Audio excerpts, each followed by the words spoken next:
চতুর্থ শ্রেণীর শিক্ষার্থী তাসলিমা রাজ গণিত পরীক্ষা।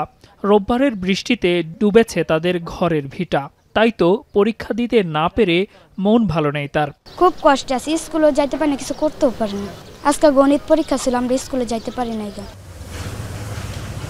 তাসলিমাদের মতো এমন আরও 4টি পরিবারের বসবাস ঢাকা উত্তর সিটি কর্পোরেশনের আওতাধীন 50 নম্বর ওয়ার্ডের দক্ষিণ মোল্লাটেক এলাকার এ স্থানটিতে। জানালেন, বৃষ্টি কিংবা ড্রেনের পানিতে সারা বছরই তাদের চলতে হয় দুর্ভোগ নিয়ে।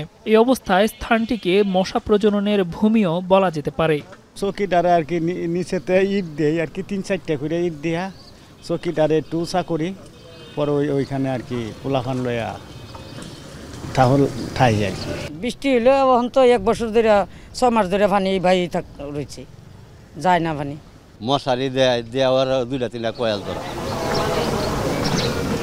মশার এমন হটস্পটগুলো চিহ্নিত করার পাশাপাশি যথাযথ ব্যবস্থা করার কথা বলছেন বিশেষজ্ঞরা। যা করা না গেলে বাড়বে ডেঙ্গু রোগী, বাড়বে মৃত্যু। স্থানীয়রা বলছেন, সিটি কর্পোরেশনের আওতাধীন এসব নতুন ওয়ার্ডে উন্নয়ন কাজের নামে চলছে খোঁড়াখুঁড়ি, যে কারণে যেখানে সেখানে জমছে পানি, বাড়ছে মশা।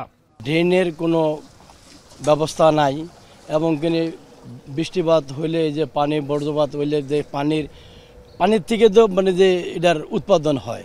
বৃষ্টি যখন বেশি হয় মশার উৎপাদন একটু কম হয়, যখন বৃষ্টি থাকে না তখন মশার উৎপাদন একটু বেশি থাকে।